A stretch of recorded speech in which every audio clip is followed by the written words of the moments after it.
you're able to push through the doubt. You're able to move through that fear and you show up, cringe and all, and you create content. And that's what we're going to talk about today. Andrea Galbreath, and she's going to share what she's done as a creator to really grow her business and show up authentically online. She is my sucky friend, and she has a business called Just Succ It, which is a company that sells succulent plants. So please welcome Andrea. Thank you so much for being here. I really appreciate it. Well, thank you. That was a wonderful introduction. Happy to be here. Heck yeah. So, one of the things I first learned about you is that you're a TikTok influencer. And I hadn't been on the platform very much. What do you love about TikTok? I love how authentic I can be and honestly, how easy it is, at least for me, to create something for TikTok.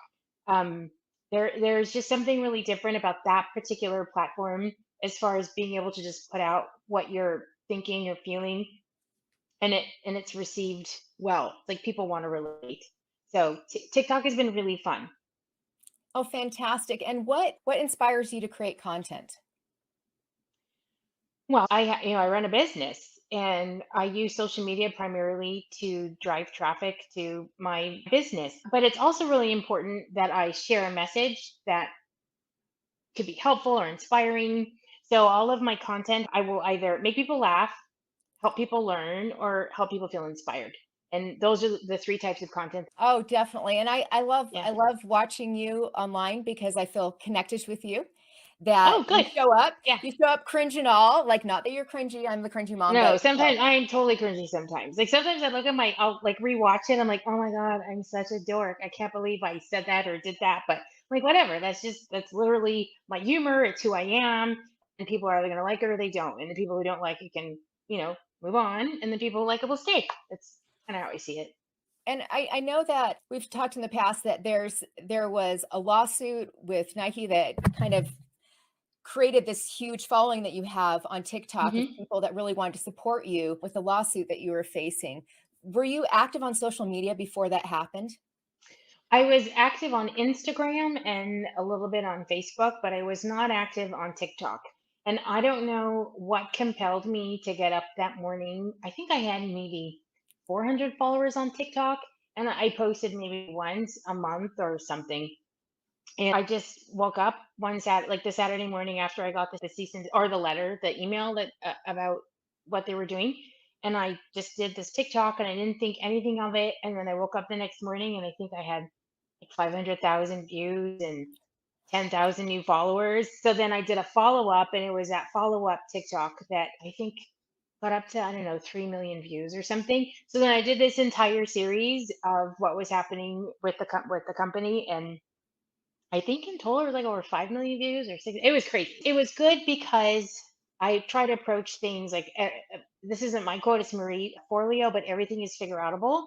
And so I really try not to stress out about anything and know that whatever happens is going to be in my favor. So I try to use humor about things so that people can see that even when life seems challenging, you don't have to let it, beat you down. So I did a lot of like funny videos poking fun at the entire thing and poking fun at that company. Right, right, And because yeah, you had filed, like, a trademark, and they're like, "No, you can't use the name Just Suck It," because they right. used just they said basically anything with just and it, if it had any sort of They verb or anything in the middle, that they owned it, and as a right, small business owner going up against, it's like the Goliath where you've got, like, this right. huge David and entity Goliath. that has tons of attorneys and everything like that. I love how you use social media to really grow that grassroots campaign to get people Yes. behind you. So Well, tell me I about that. realized so I knew that Nike had billions of dollars, and one of the reasons, like I get that a company has to protect their trademark, but there really should be merit, and there really wasn't a lot of merit in this. But a lot of corporations do this because they know that small businesses don't have the financial resources to fight them.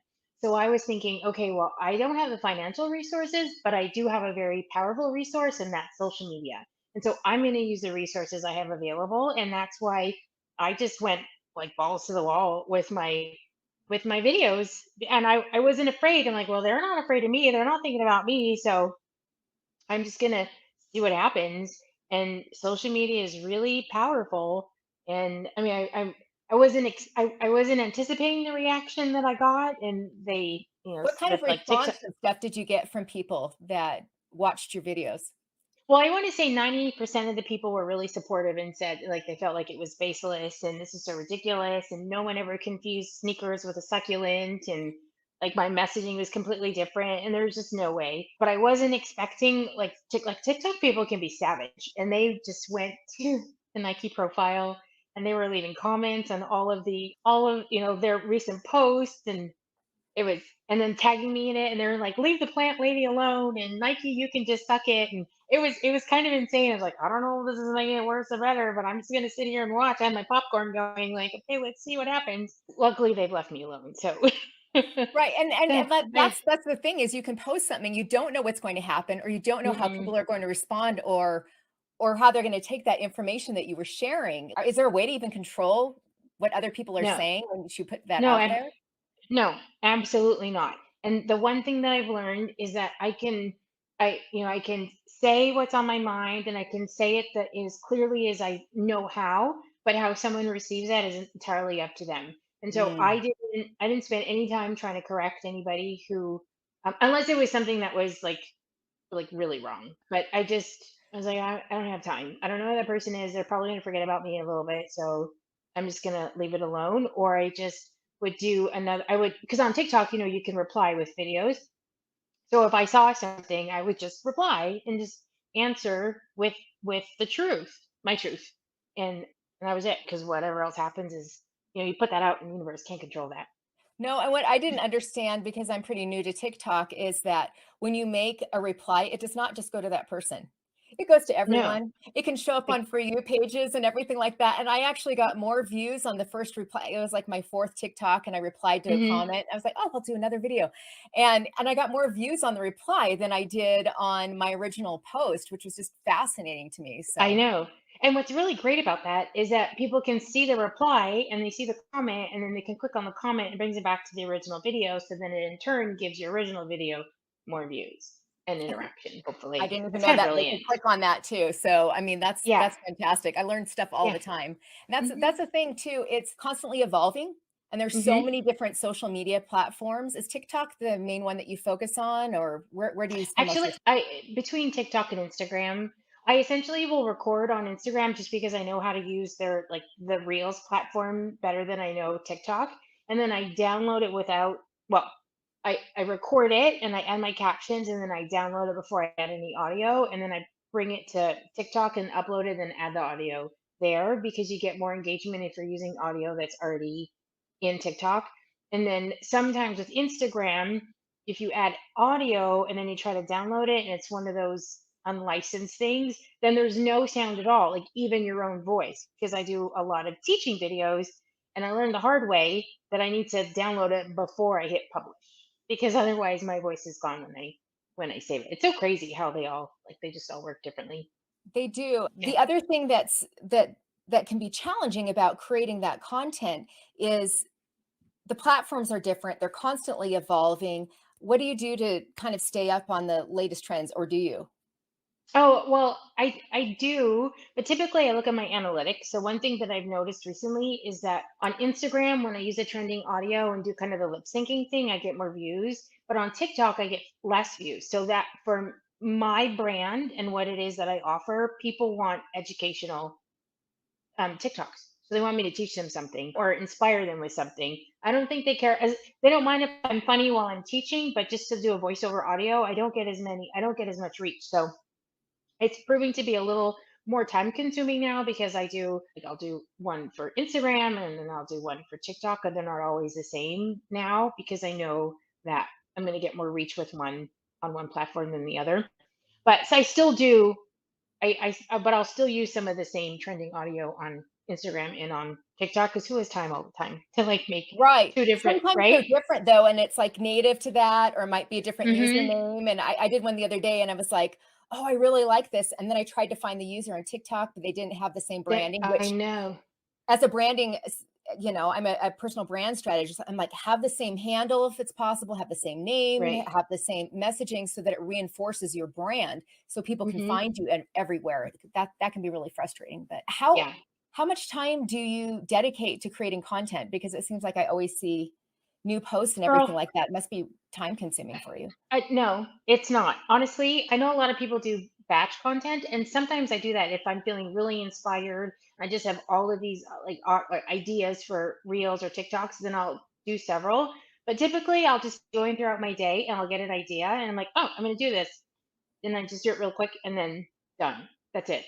Honestly, that's what I do. But And I then you have just a post it right away there, or do you use a scheduler? yeah. No. No, I can't. I can't because I don't know. It just right now I'm in a place where I don't want to think about it. It just needs to be done. Because then I know myself if I schedule it, then I'm gonna be wondering, I really hope nothing goes wrong. I hope that it posts on time. And what happens if the caption like this is how my brain goes and I'm like I have so many other things going on. I record it, post it, walk away, I'm done. Done. And how many times a day do you typically post, or does it depend? At least once a day, but I try to do twice. And Fantastic. and in addition to my stories. I know everyone has different opinions about tools, and if you look and you search, within Mhm. TikTok now, it's ranked with Google as far as a place that people search, and you can search by question to be able to find TikToks to be able to respond to questions that people have about the TikTok platform, even or whatever else is out there, which is fascinating to me. Mhm. How do you feel about hashtags and what you write on the copy? Everybody has a different opinion. So I think every brand needs to spend some time trying different ways of putting their message out there and then see what works. Because if you scroll down on Instagram and you have all of these TikTok or Instagram experts, you'll have some who say hashtags are dead, don't use hashtags anymore. Some will say only use three or four. And then others are like, whoever's telling you hashtags are dead, I have no idea what they're talking about. Use 30. So I still search hashtags. So I look and I'm like, well, whatever. I don't spend a lot of time on hashtags as far as is this the right one? Like if I think it's something somebody might search to try to find my content, then that's what I'm going to use. And then you can tell how many, it'll have the ranking or how many people use the hashtag. And then I just use it and I go, I don't know, maybe I should put more effort in the hashtags, but it just I've If wasted people so are much seeing time on it, that stuff. and yeah, and if people are seeing your content and they enjoy what it is that you're producing, Yeah. they'll find you, right? At least Right. that's the goal. Yeah, I actually think it's more important, and I still forget to do this sometimes. It needs to become a habit. Is to have a CTA, a call to action. I think it's best to have something like a question or something that gets people engaged, and then have your call to action. To me, that's more important than finding the perfect hashtag.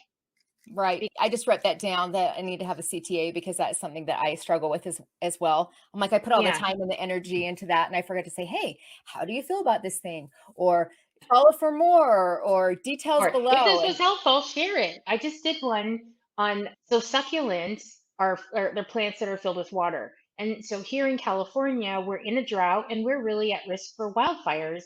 So having a wall of succulents can actually save a person's house because it may not necessarily stop a fire, but it will slow it down long enough so that you can like save your life, like get out or hose your house down or the firemen can get there firefighters. Then I posted it, and then I was like, I didn't say if you found this helpful, share it. I didn't do the CTA. I got all these shares, which is great, shares and saves. But then I was thinking, how many more would I have gotten had I said, hey, if you know someone who lives in a drought, a place that's facing a drought right now, share it to them or tag them in it. Or so many, could have done so many things to increase the engagement, but whatever. We can't yeah, be perfect. what have you found your most popular post to be? So it's usually when I'm educating about succulents, or I have a series called Embrace the Suck Life Lessons inspired by succulents. So basically, I talk about succulents and then I tie in some kind of life lesson about thriving or adapting or stepping into the light or taking a break, that kind of thing. Those are the posts that get the most engagement because people will remember how you made them feel, right? And so Mhm. my goal is always like I'm going to make you laugh or I'm going to make you feel good, and then those are usually the reels or the posts that get the most engagement. I love that, and I know Mm-hmm. that's something that I strive to do too, is to, teach, uplift, encourage, and inspire. But when I was Yeah, teaching all of the things about branding, people didn't really care. They wanted to hear, that your voice has value, your message has meaning, and you deserve to be seen and heard. They wanted yeah, that, like, positive reinforcement, and so That's what I give, and some cringy mom dancing in there because Yeah. everyone needs a little Every, little flavor, a little something, and I've been doing that more. I sang again today, and I made up a song last week, and I was like, "Okay." At first, I was so worried about being embarrassed and how I'm gonna be perceived, and did you ever feel that way or feel like I you weren't still get gonna be embarrassed. taken seriously as Oh, a business person or still. entrepreneur? I still do, but I realize that if I don't, then I'm being a version of myself, and Hmm. I've learned that if people are going to follow me or if they're going to work with me, it's because they know who I am and they want to. And this is who I am. And especially when I really get excited about things, I can be really dorky. And it's just, I swear a lot, and I have not been swearing that much on my social media because I don't want to offend anybody. But I also Mhm. thought, if anyone's going to work with me, they have to recognize that every once in a while this girl's going to drop an F bomb or, Mhm. say something a little colorful. So I've actually been using like a little bit more language like that because I don't want to surprise anybody. Like, and then if you No, don't and like it, you wanna make sure you're on brand. That's part of that, and for me, like, I don't say the cursey words, like, that's what Emily D. right? Baker calls them, and we don't say them in our home. Like TikTok, there's not a Yeah. way to filter it, and No, I'm like, there's not. "Whoops, whoops," Yeah, plug your ears, kids. yeah. But what's really funny is that I won't say the word, but I have an F suck. So FUCC suck. And someone said to me, "You're not a F suck kind of girl." I'm like, "Yes, I am." So I'm like, clearly, I'm not presenting myself the way that I need to if you think this is not me, because it absolutely is. So Well, and there that's can why be I there just can said, be the Andrea in the day and the Andrea at night, yeah, or like like the sucks after dark. hands-on. That doesn't sound right. Oh my God, that No, was it's just, horrible.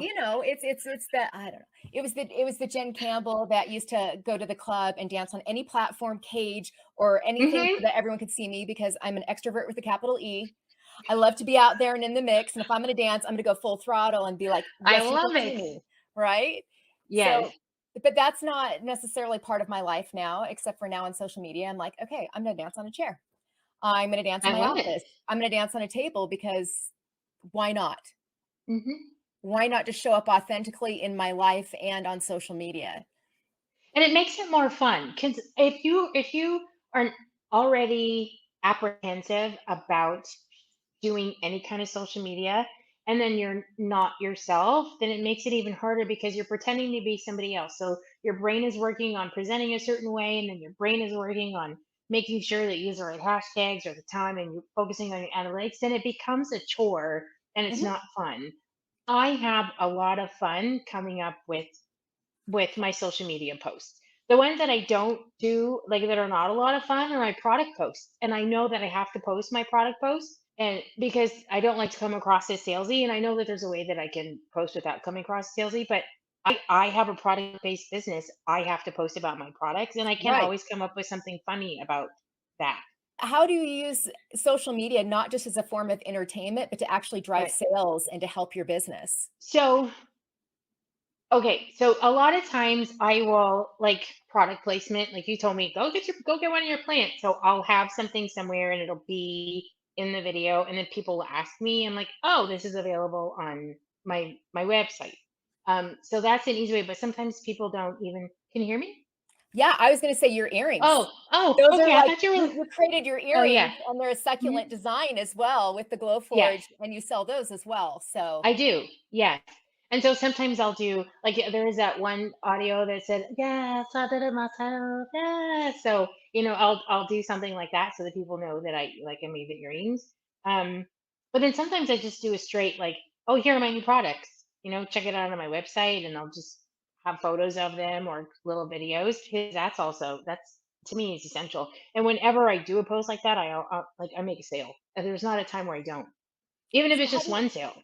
do you have any best practices for making a sale when you're pitching your product, like with links or a call to action, or what's worked best for Just you? freaking do it. Like, honestly, just do it. I think we overthink it. If you don't post about it, people are not going to know. And if you don't ask people to buy your products, they're not going to buy your product. I had to learn Mm, that the hard way when my sales fell to crap for a few months because I was too busy doing trending audio and posting about my products. And I had a few people, I was like, I don't know what's going on with my sales right now.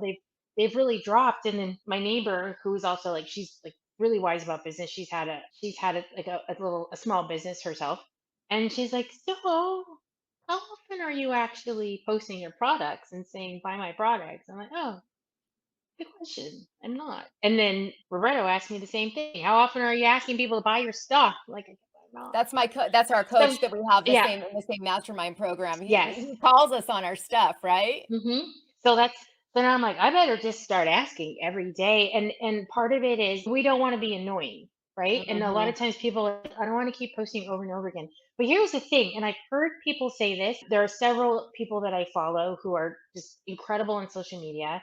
And they say you might feel like one woman in particular said you might feel annoying because you feel like you're repeating the same message over and over, but people don't see all your messages. So if you post in the morning and it's somebody who's never on in the morning, they're not going to see that you said, "Here, I have this program." So when you post at night or at a different time during the day, that's when they see it. So nobody is hearing the same message over and over and over again because they're not on social media. So that takes some of the pressure off. If you think you're being annoying, they're not hearing it every single time. And the thing is, a lot of times you have to say something 13 times before they're like, "Oh, oh, I That's get what it." that person does. That's what she's Yeah. known for. Oh, she actually has a community that she's building around succulents or around Yes. creating content online to show up more authentically. Like people are like, what do you do? Like you're the Right. cringy mom. Like what do you sell I though, know. What Jen? is that? Yeah. I actually had somebody, I've had Just Suck It for 2 years. And I feel like I thought I was doing a good job about talking about it. And I try not to post too much on my personal page other than just like some wins and stuff. But I would post my photos up there, like, for my cover photo, some of my products. And then I posted something and someone's like, "Do you have a website or I could buy?" I'm like, "What?" You're like, And it's I in my even, it's a link in bio. It's on I my know, profile. It's like I my main know. call to action that I have on there, like a I little know. finger They pointing didn't down. know. And I thought, well, I must be doing a sucky job at telling people go to my website. So the reality is that if you don't ask, you'll get no will always be the answer. And unless you tell people, they're not going to know. And oh, like I have a master class coming up, and I have a stupid goal for it. It's like ridiculous. I don't know how I'm going to do it. And then like it's next week, and I'm still not even close to it, but I'm holding out for a miracle. And I was thinking about reaching out to some people, and it made me really nervous. I'm like, I don't Mhm. want to be annoying. I don't know how they're going to receive it. And then a little voice said, "Well, Andrea, if you don't get your goal, then it's your fault because you didn't ask. So just ask what's more important, reaching your goal or potentially like avoiding irritating someone." I'm like, well, I'm just going to irritate the hell out of people. And so yesterday, actually, I thought of this group, and I met the group owner once, and she has this viral group. She started it during the pandemic, and it just exploded. And I met her at the nursery, and I think I was being obnoxious. I didn't intend to be, but I was trying to get something delivered, and they couldn't find it, and they kept calling me, and we were talking. Finally, she just walked away, like, seriously, dude, you keep answering the phone. So I thought I burnt that bridge, but I reached out to her. I'm like, the worst thing that she'll ignore me or tell me no. But I reached out to her yesterday, and she has a group of 160,000 people. And I said, hey, I don't know if you remember me, but, and I said, we met you at OC Succulent, and I felt so bad. I kept getting phone calls. We couldn't finish our conversation. And then I told her about the master class, and I saw that she read it and she didn't answer. And I was like, well, there it is. And then all of a sudden I'm like, she's like, send it to me ASAP. I'm going on maternity leave in a few days. I won't be able to help you. If so, I was like, okay. So I started sending her stuff. So But you're had I like, not, it's right on the right. So money. But then she came and right. was a fantastic guest, but we get busy with everything. And we Yes. need that reminder. So Yeah. Just follow up and be, even if you think you're annoying, just keep doing it. You're probably not annoying. And if somebody wants you to stop reaching out, they either will not respond or they'll say, hey, I'm not interested. Stop reaching out. Right. what would be the number one piece of advice that you would want to share with someone who is just starting out creating content on social media or they don't feel really comfortable creating? Action inspires motivation. So it's not motivation that inspires action. You just have to do it. You just have to do it and don't delete it. Just do it and don't talk yourself out of it. Don't work for an A plus. Like a C is good. Hell, a D minus is okay. If you are uploading it and sharing it with the world, because that's more than what a lot of people are doing, because they get so stuck by fear and afraid they're going to be judged and they're going to look stupid, And the reality is, you're going to make mistakes. You're probably going to look dumb a few times. You might say something you shouldn't have said, and then you might have to, like, there's so many things that absolutely could go wrong, but none of it's going to be the end of the world. And I see people on TikTok who are, I don't mean to sound like a butt, but are just absolutely mediocre. And they are killing the game. You want to know why? Because they show up every single day. They show up every single day. And for whatever reason, people like him. So, like, Well, this is the aim other for thing though. mediocre. The other thing Yeah. that a lot of people forget too is it doesn't matter how many followers you have if that doesn't translate to sales. But sales, I know. Yeah, or if you're an entrepreneur, I can't even tell you working in with a lot of Facebook community leaders, very few of them had an income. I mean, I'm like, Hmm. you have a million people in your group. If everyone gave you $1, you'd be a millionaire. I You know. know, to have that audience and that power to be able to do and not be able to promote a product or sell to them or think that you have to give away all of your value for free. You know, as an entrepreneur, I'm like, but then I find Yeah. myself doing it at the same time. I'm like, well, how do I advocate for myself and not just for someone else? It's that balance, I think. Right. And that comes down to asking. You have to ask for a sale. And I know there are a lot of influencers who have 500,000 followers or 1 million, and they're like, just you have to build relationships before you can ask people to buy. But those people have already established a relationship. So they can just say something and they get sales. Well, do both. Prove that you're an expert in your field or that you're knowledgeable or whatever it is, and then ask for the sale. You have to do it at the same time, which is something I wish I had done sooner. I I I think just should that's have a like. great piece of advice. And as I'm working on growing my following on social media for my Mhm. own brand, not just for the other people that I've helped professionally, I'm going to do that more. Thank you for You should. challenging me. I'm going to promote Yeah, my class it I is. have coming up about gifts because if they're not going to go, then it's on me. I haven't Right. asked for it. Yeah, exactly. And you know what? You can have 10 followers, one of them buys, you have a customer. You don't need a million people before you ask. Ask. So good for you. I'm doing it Oh, too. Mm. thank you. I really appreciate your time today. I just want to remind you that your voice has value, your message has meaning, and you deserve to be seen and heard. I'd love you to join our community of women content creators to be able to uplift, encourage, and inspire you, but more importantly, hold you accountable. That you're creating the content because you know that there are other people there to be able to go on that journey with you. Cringe forward and create.